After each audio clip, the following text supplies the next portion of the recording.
Welcome back to the Deep Dive, where we take your source material, the documents, the financial reports, the chaos, and we structure it into the essential knowledge you need to be truly informed.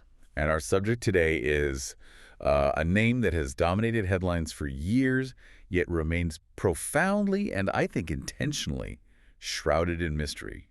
Jeffrey Epstein. We are examining an immense scandal characterized by this bizarre duality. Right. On one hand, you have undeniable quantifiable wealth. We're talking $560 million to $600 million net worth, private islands, multiple jets. A man of nearly infinite means, as the prosecutors put it. Exactly. But on the other hand, you have complete opacity, total darkness regarding how that fortune was actually generated. For decades, financial reporters, investigators, they've all been confounded by that one central question. How did a college dropout with, no visible source of legitimate clients amass and maintain such staggering power and capital? And that is precisely the core of our deep dive mission today. We're moving past the rumors, past the sensational headlines, to analyze what the latest source material, including these recently released and often chaotic government files, and the detailed financial reporting, what it all actually tells us. We're exploring the documented rise of an individual who befriended presidents, princes, and billionaires, looking critically at his actual financial methods. And at the mechanisms of his elite connections, and crucially, the utterly chaotic and often, self-sabotaging process of transparency that has followed his death. So if you want to understand not just what Epstein did, but how the entire system, financial, legal, and political, allowed him to operate with impunity for so long, you are in the right place. Okay, so let's unpack this, starting with that promise of transparency versus the messy reality. Right. Congress, driven by just overwhelming public interest, passed the Epstein Files Transparency Act. And it mandated the disclosure of all unclassified records by a strict mid-December deadline. The government publicly committed to this. Yeah, despite some initial, let's say, political foot-dragging. But the reality, as we've all seen unfold over the past year, has been anything but compliant. Oh, not even close. The Justice Department, the DOJ, completely failed to comply with that strict deadline. What we received initially were files released in these small increments. A slow, muddy trickle. Exactly. And most of them were heavily redacted. The official continuous explanation for this severe delay was always the same thing. It's the massive time-consuming process needed to obscure victims' identities and personal information. But the sources revealed that this failure to comply, it quickly morphed from just a simple delay into something that looks like catastrophic institutional incompetence. If not outright obfuscation. Precisely. Because you had high-ranking administration officials, people like former Florida Attorney General Pam Bondi and intelligence official Kash Patel, who had publicly claimed that the relevant files were, for the most part, accounted for and ready to release. And then suddenly, the DOJ announces the discovery of over 1 million additional, previously unreviewed records that still needed processing. That admission is just. It's a humiliating and deeply concerning reversal. If the DOJ suddenly found 1 million additional records that need review, simple, brutal math suggests the public has perhaps only seen about 1% of the total cache. Yeah, it immediately confirms the worst fears of transparency advocates, that those initial claims of having the files ready were they're false, or at least wildly inaccurate. And it delays the process indefinitely. The DOJ just said it might take a few more weeks to complete the review of this monumental, newly discovered trove. It's the definition of moving the goalposts. And the chaos isn't just about the volume of files, it's about institutional competence. It's a fundamental failure to adhere to the very rules of the Transparency Act in the documents that were released. Well, absolutely. The law governing this disclosure is so explicit. Redactions are only permitted to protect victims or ongoing active investigations.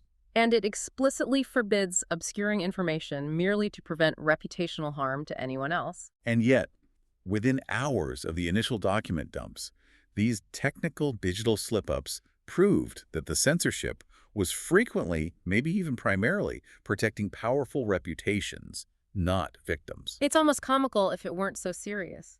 Members of the public quickly discovered that many of the black bars placed over the text were totally ineffective. Right. They weren't embedded as permanent black boxes. They were just placed as black layers over live selectable text. So you could just copy and paste the document's content into a standard Word file and voila. The redactions disappear. And what did these simple low-tech hacks expose? specific financial records, details about Epstein's estate maneuvering, and passages from a civil case describing how he and his associates facilitated the sexual accounts of children. And tried to conceal their crimes by paying large sums to participant witnesses. Hmm. We even saw details like property taxes paid by his corporate entities in New Mexico. Which has nothing to do with protecting victim privacy. Nothing. It's clearly aimed at obscuring the scope of his network and financial reach. And the cost of this deliberate, yet technically failed, obstruction is astonishing. Internally, the FBI referred to this whole thing as the Special Redaction Project. Which, according to sources, racked up over $850,000 in overtime costs in a single week in March. $850,000 in 1 week. The sheer expenditure just fuels the criticism that these massive resources were being used not for transparency but for obstruction, Right. to ensure that powerful individuals and institutions were shielded. And this cost-intensive obstruction, it feeds directly into the second major revelation from the files, the outright contradiction of the official narrative we'd been hearing. The narrative that Epstein was a lone wolf and that authorities had no credible information that he trafficked women to others. Yeah, that narrative is just, it's shattered. The documents prove that narrative was, at best, a catastrophic failure of memory, or at worst, a deliberate falsehood. Buried deep within the initial release was a heavily redacted FBI email chain from July 2019. Sent just hours after Epstein's final arrest. Right. And this internal memo specifically referenced the status of 10 potential co-conspirators. So this is a time-stamped federal record confirming that the FBI had suspects beyond Epstein and Ghislaine Maxwell on their radar from the very beginning of that new investigation. It's a game changer. It means the authorities knew he wasn't operating alone. And while 7 of those 10 names remain redacted, again, citing privacy concerns that the law explicitly forbids for anyone other than victims, 3 names were visible. Ghislaine Maxwell, obviously. The French modeling agent Jean-Luc Brunel, who was later found dead in a French prison cell. And Leslie Wexner, the billionaire retail tycoon. Wexner's inclusion on an FBI suspect list, even if he was later cleared or not pursued, is absolutely explosive, given he was Epstein's singular primary financial patron for decades. But perhaps the most damning institutional failure revealed by the files is the evidence of how long the government actually knew. This is the stunning revelation of the 1996 FBI alert. 23 years before his 2019 arrest. It's mind-boggling. We now have a police report filed by Maria Farmer in 1996. Farmer was an artist who worked for Epstein in New Mexico, and she explicitly reported that Epstein stole nude images of her sisters, who were aged just 12 and 16 at the time. She described the abuse, the threats, her fear directly to law enforcement. And here's the crucial sentence in that police report, the one that shatters that long-standing Playboy narrative. The report states that Epstein is believed to have sold the pictures to potential buyers. So if he was selling pictures of minors, there were buyers. Which confirms that a network of depravity, a trafficking network, was active and known to the authorities way back in the mid-1990s. And the report says he threatened her, said he'd burn her house down. This isn't a charming playboy, it's a dangerous predator using threats of violence. Absolutely. Maria Farmer's attorney rightly called the release of that report a triumph and tragedy. Triumph because it confirms her account that was dismissed for decades, but a profound tragedy because it shows that if the government had just done its job in 1996. Over 1,000 victims could potentially have been spared 30 years of trauma. And the FBI has never openly acknowledged this report until its recent accidental public release. It represents the systemic problem at its most naked. Right. The government were alerted in 1996. Yet Epstein didn't face prosecution related to abusing teen girls until the mid-2000s, which led to that infamous 2008 sweetheart deal. What the sources make clear is that his ability to accrue his fortune and build his network was actively protected by decades of institutional negligence. Which brings us to the fortune that institutional failure protected. If the government spent 2 decades failing to investigate his criminal network, it also spent decades failing to trace the source of his money. And this is the ultimate enigma. How did a college dropout born in Coney Island to working-class parents, a groundskeeper and a stay-at-home mom amass $560 to $600 million? His resume reads like a bad novel.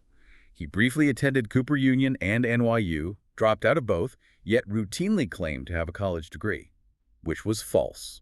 His first major professional stop was teaching math and physics at the elite Dalton School in Manhattan. Even that lasted only 2 years.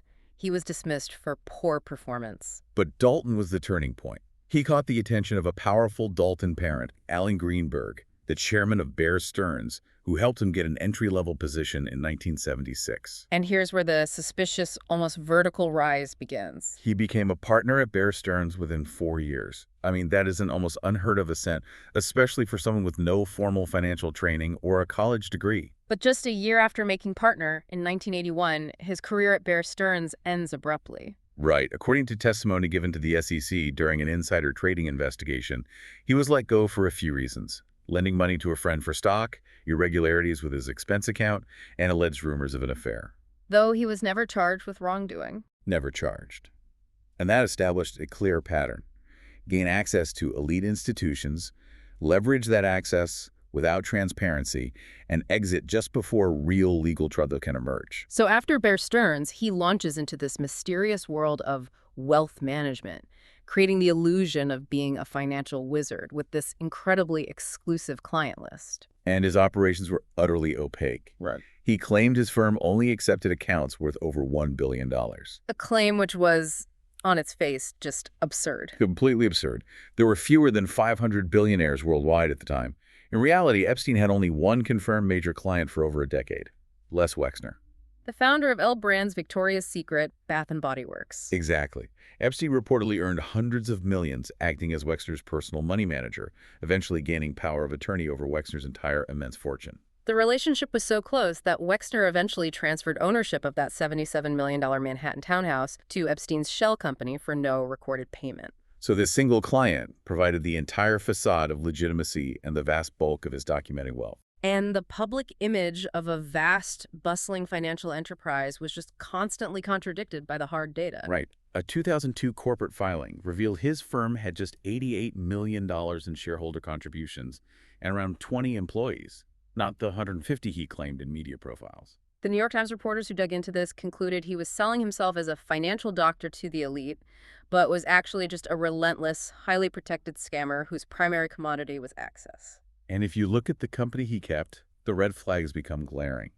In 1987, Epstein was hired as a consultant by Stephen Hoffenberg of Towers Financial Corporation, getting $25,000 a month. And Towers was later exposed as one of the largest Ponzi schemes in U.S. history. Over $400 million raised by selling fraudulent notes. And Hoffenberg, who served 18 years in prison for the fraud, claimed Epstein was the mastermind behind the scheme's financial engineering. He said Epstein engineered complex insurance bond fraud and stock manipulation. Right. Epstein's name appeared on organizational charts in a senior role. Yet, in what is maybe the most glaring example of his protected status, Epstein was never charged. While Hoffenberg went to jail for nearly 2 decades, the takeaway isn't just that he was associated with a massive fraud, but that he was able to walk away from it legally clean. And that ability to operate in the highest financial circles while avoiding legal consequence is the key. Beyond Wexner, we see other wealthy ties used for financial gain and, more importantly, for legitimacy. Like Leon Black, the co-founder of Apollo Global Management. Right, one of the world's most sophisticated private equity firms. Black paid Epstein $158 million in fees, claiming they were for things like tax advice and estate planning. Which, for a financier as sophisticated as Leon Black, who has access to the world's best legal minds, that just beggars belief. It sounds more like a payment for loyalty or silence. What's even more fascinating is that Black attributed up to $2 billion of his family fortune to Epstein's supposed financial acumen. He defended continuing the relationship even after Epstein's 2008 conviction, citing a belief in second chances. A very convenient public narrative. Yeah. Black later paid the Virgin Islands government $62.5 million to be released from any future legal claims related to Epstein, essentially buying his way out of the fallout. And then there's Glenn Dubin, the hedge fund manager. Another example, Epstein leveraged a social connection. Dubin's wife was an ex-girlfriend to get financial access. He allegedly got a fee for helping broker the sale of Dubin's hedge fund and then invested hundreds of millions into funds run by Dubin's protégés. His primary business was being a powerful, connected fixer. Exactly.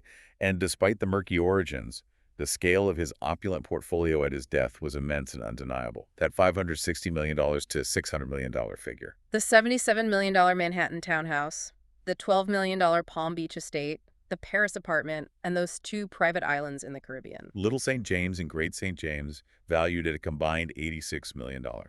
And the logistics. 3 private jets, including that notorious Boeing 727, the Lolita Express, which could seat 150 commercial passengers. And civil lawsuits later alleged, with increasing detail, that his fortune was built not just on financial misconduct, but fundamentally on using victims to gather compromising information for blackmail. The final data point that complicates the financial genius narrative is that he wasn't always a good investor, even if he was a brilliant scammer. That's a great point. The sources note he lost a massive sum, $50 million, in one of Bear Stearns' credit derivatives funds that collapsed in 2007. Losing $50 million shows he was playing an extremely high-risk game with his clients' money and his own. That loss is crucial context for understanding the later financial maneuvering. Because while he had these huge losses, he also had sharp, lucrative bets, Like his stake in Peter Thiel's Velar Ventures, a venture capital fund. which is now estimated to be worth around $170 million, making it the largest remaining asset in his estate. It's a complicated picture of massive fraud providing the capital, which was then subjected to high-risk activity. And that leads us to the final shocking detail about his wealth, the $111.6 million tax refund. How does the estate of a deceased, convicted sex offender get a massive tax break? It connects directly back to that $50 million loss in 2007. The estate was able to secure a massive $111.6 million tax refund from the IRS in late 2024. Years after his death. Years, by using complex tax law, likely carrying forward those substantial losses to offset taxes. It's a common maneuver in high finance, but absolutely audacious in this context. And it instantly stabilized the estate. The ultimate example of how the financial system continues to protect the ultra-wealthy, even in death. So let's shift from the financial shell game to the social ecosystem he inhabited. Because this network was his primary asset, leverage. He was often described as an enigma, a man who effortlessly associated with presidents, princes, scientists, billionaires. Absolutely. And the documents, combined with victim testimony, strongly fuel the surveillance allegations. One victim claimed she saw hidden cameras in the guest bedrooms and bathrooms of the Manhattan townhouse, with live feeds monitored by staff in a dedicated surveillance room. And these allegations support the theory that footage was gathered specifically for leverage or blackmail, the true currency of his social standing. His guests were not friends. They were potentially compromised assets. But the clearest, most profound window into the culture of complicity surrounding Epstein, where his behavior was not just known but celebrated, is the notorious Epstein birthday book. The first 50 years, a 238-page leather-bound scrapbook put together by Ghislaine Maxwell for his 50th birthday in 2003. Crucially, this was before the initial abuse allegations became public knowledge. And the book reveals, in excruciating detail, that his predation was an open secret, and often a source of amusement for his elite friends. The industrialist Stuart Piver's limerick sums up the tone perfectly, ending, though up to no good whenever he could, has avoided the penitentiary.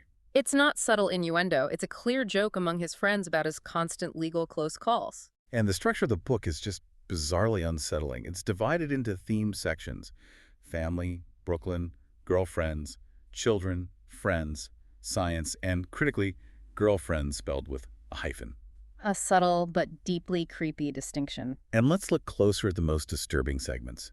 The children's section kicks off with a cryptic story in what looks like a child's handwriting titled Uncle F Makes Potty, about a grown man defecating on the floor. The placement in a section titled Children is just deeply unsettling. And then there's the Brooklyn section, which is arguably even more overtly concerning. It has an unsigned handwritten note describing picking up girls on the beach, threatening them with violence to make them strip, and describing himself and Epstein porking some girls while Epstein took penicillin.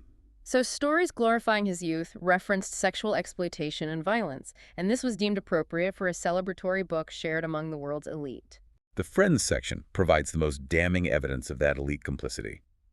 Leon Black contributed, describing Epstein as a Vanity Fair poster child and recasting him as the hero in Hemingway's Old Man and the Sea. Except the old man is catching women blonde, red, or brunette spread out geographically. Explicitly connecting Epstein's predatory global travel to his admiration, treating it like a glamorous sport. And we see the legal firepower he commanded openly joked about. Alan Dershowitz, who later represented him, joked in his letter about lobbying Vanity Fair to change its focus from Epstein to Bill Clinton.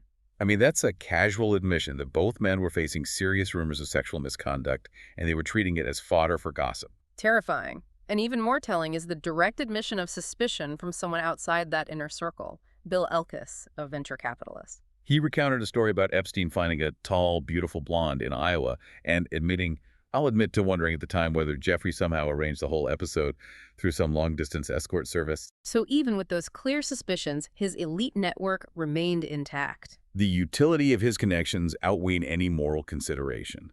The book also reveals the shocking political entanglement.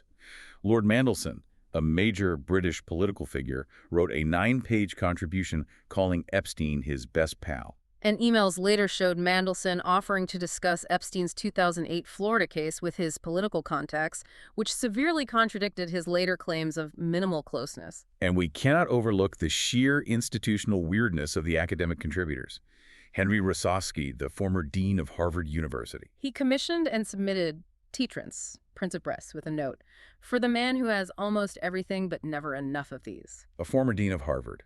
It shows the utter lack of a moral compass afforded to someone who could write large checks. It moved beyond enabling to outright celebratory participation. Shifting to the most high-profile political ties, let's start with Donald Trump. The sources confirm a close 15-year friendship in the 90s and early 2000s. The birthday book provides concrete visual innuendo. There's a photo of Epstein holding a large novelty check for $22,500 signed DJ Trump, with a caption implying a transaction involving a woman. It suggests a transaction used as a trophy of their shared access and power. And the flight logs, revealed in a 2020 prosecutor's email, deeply complicate Trump's subsequent denials. The records showed Trump flew on Epstein's private jet many more times than previously has been reported, totaling 8 flights in the 1990s. At least 4 of those flights included Ghislaine Maxwell. And one flight had only 3 passengers: Epstein, Trump, and a 20-year-old woman. That specific configuration just naturally raises severe questions. Trump later claimed he banned Epstein from Mar-a-Lago, and the friendship soured in 2004 over a real estate auction. Right. But the files also contained a significant point of difference. The DOJ included an unusually specific disclaimer, warning that the documents contained untrue and sensationalist claims about President Trump, a level of specific protection not afforded to other figures. Which raises questions about the government's impartiality, even during the process of transparency. Meanwhile, Bill Clinton's post-presidency friendship is also thoroughly documented through multiple flights on the private jet. The files included never-before-seen photos of Clinton relaxing with Maxwell. Images which, while embarrassing and highly suggestive of a close relationship, are not indictable in and of themselves. The problem with the Clinton files, though, is the political weaponization we saw immediately. A deputy press secretary tweeted an embarrassing photo from the files showing Clinton with Michael Jackson, Diana Ross, and 3 small children. And the photo was redacted to strongly imply the children were victims, which was an outright lie. They were Jackson's and Ross's children at a public charity event. The fact that political figures are willing to manufacture a scandal when the reality was damaging enough speaks volumes.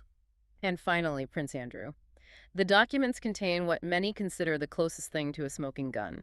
That would be the 2001 email exchange. A person identified as A, writing from the royal estate Balmoral to Ghislaine Maxwell, asks, "Have you found me some new inappropriate friends?" The sender is widely identified as Prince Andrew. And it gets worse. Maxwell subsequently instructs an associate to organize 2-legged sightseeing for the prince, specifying the women should be intelligent, pretty, fun, and from good families. This strongly suggests the direct facilitation of specific encounters using royal travel and infrastructure. It moves the discussion from mere social contact into alleged operational participation.